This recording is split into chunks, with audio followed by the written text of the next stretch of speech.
இன்னைக்கு தொழிலதிபர் ரிட்டர்ன்ஸ் மத்திய பிரதேசத்தில் அதிகமாக வருதுன்னு பார்க்குறாங்க. அதனால் இந்த லீமெரிடியன் கூட்டத்தில் பார்த்தீங்கன்னா அங்கேயே டெசிஷன் எடுக்கிறாங்க. செக்ரட்டரி 4 பேர் அங்கேயே இருக்கிறாங்க. அங்கேயே ஆன் த ஸ்பாட் டெசிஷன்.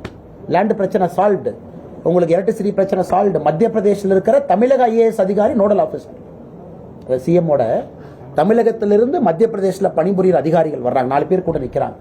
உங்களை இங்கே பாருங்க, உங்க ஊருக்காரர் தான் மத்திய பிரதேசத்தில் ஐஏஎஸ் இருக்கார், மொபைல் நம்பர் எக்ஸ்சேஞ்ச் பண்ணிக்கங்க, எதாக இருந்தாலும் டைரெக்டாக கூப்பிடுங்க, சிஎம் ஆஃபீஸ் ரூப்பில் வச்சுக்கோங்க, 24 ஹவர்ஸில் சால்வ் பண்ணுறோம்.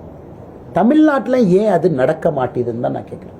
நான் ஜிஎஸ்டிக்கான நான் அந்த வேல்யூவை சொல்கிறதும், குரோத் குறைஞ்சிருச்சு, டேக்ஸ் ரெவென்யூ நெகட்டிவில் இருக்குது. எதற்காக இதை நான் சொல்கிறேன் அப்படின்னாங்க, கண் முன்னாடி தமிழகத்தினுடைய தேய்மானத்தை நம்ம பார்க்க ஆரம்பிக்கிறோம். மற்ற மாநிலத்தினுடைய வளர்ச்சி மிரட்டும் அளவுக்கு, நம்மை பிரமிப்பூட்டும் அளவுக்கு மற்ற மாநிலத்தினுடைய வளர்ச்சி இருக்கு. அதனால் அதே கட்சியில் நான் தொண்டராக இருந்தாலும் கூட, மத்திய பிரதேச முதலமைச்சரின் மீது தனிப்பட்ட முறையில் எனக்கு பெரிய மரியாதை இருந்தாலும் கூட, நம்முடைய மாநிலத்திற்கு வேறு நிகழ்ச்சிக்கு அவங்க வந்திருந்தா நான் போய் நின்று. ஆனால் நம்முடைய மாநிலத்திலிருந்து நம்முடைய தொழிலதிபர்கள் மத்திய பிரதேசில் இன்வெஸ்ட்மெண்ட்டுக்கு போறனால அந்த நிகழ்ச்சிக்கு ஒரு கனத்த இதயத்தோடு நான் செல்லவில்லை. அதுதான் உண்மை. கட்சியினுடைய நண்பர்களுக்கு சொல்லியிருந்தேன், ஐயா அவர்களுக்கு என்ன முக்கியத்துவம் ஏர்போர்ட்டில் கொடுக்கணுமோ கொடுங்க, ரிசீவ் பண்ணுறது கட்சியினுடைய மரியாதை நம்ம பண்ணணும், கட்சியினுடைய காரியகர்த்தா நம்ம பண்ணணும்.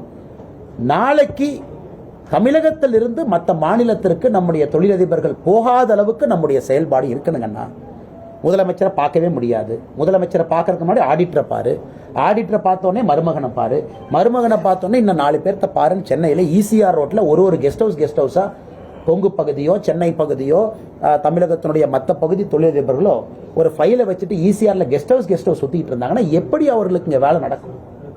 இன்னைக்கு பங்களாதேஷ் பெரிய பிரச்சனை அங்கே இருக்கு, வாயிலே பேசுறாங்க. இன்னும் முதலமைச்சர் என்ன பண்ணியிருக்கணும்? ஒரு செல்லை உருவாக்கி இருக்கணும். 4 செக்ரட்டரி வச்சு ஒரு செல். பங்களாதேஷில் என்னென்ன கம்பெனி இருக்கு, எல்லா கம்பெனிக்கு ஃபோனை போடும், வீடியோ கான்ஃபரன்ஸ் வை. அவன் என்ன டேக்ஸ் எக்ஸெம்ஷன் கொடுக்குறான், அதை விட அதிகமாக நான் கொடுக்குறேன். பங்களாதேஷ் உங்களுக்கு தெரியும், உள்ளாடைகள் குறிப்பாக அண்டர்வேர்ஸில் வந்து கொடி கட்டி பறக்கிறான். எல்லாத்தையும் கொண்டு வந்து திருப்பூரில் இறக்கி இருக்கணுமா இல்லையா? விருதுநகரில் மத்திய அரசு ஒரு டெக்ஸ்டைல் பார்க் கொடுத்துருக்காங்க. விருதுநகர் பார்க்கில் இறக்கி இருக்கணுங்களா இல்லைங்களா? இந்நேரம் முதலமைச்சரே பர்சனலாக தண்ணிட்டு அங்கே எந்தெந்த கம்பெனி இருக்கோ எல்லாத்தையும் ஃபோன் பண்ணி நேராக வாங்க தமிழ்நாட்டுக்கு, நாங்கள் இருக்கிறோம், எங்கிட்ட ஆல்ரெடி ஈகோ சிஸ்டம் இருக்கு, எங்கிட்ட ஈகோ சிஸ்டம் ஆல்ரெடி திருப்பூரில் இருக்கு, விருதுநகரில் உருவாகி கொண்டு இருக்கிறது, சேலத்தில் இருக்கு, கரூரில் இருக்கு, ஈரோட்டில் இருக்கு, நாமக்கல்ல இருக்கு, எல்லா இடத்துலையும் இருக்கு. அதையும் முதலமைச்சர் சொல்ல தவறி இருக்கின்றார். அதனால் நம்ம நல்லா புரிஞ்சுக்கொண்டு இன்னைக்கு நம்ம என்ன செஞ்சாலும் கூட 10 ஆண்டுகள் கழித்து ஒரு மாநிலத்திற்கு பொருளாதாரம் இல்லை என்றால் அந்த மாநிலம் வளராது.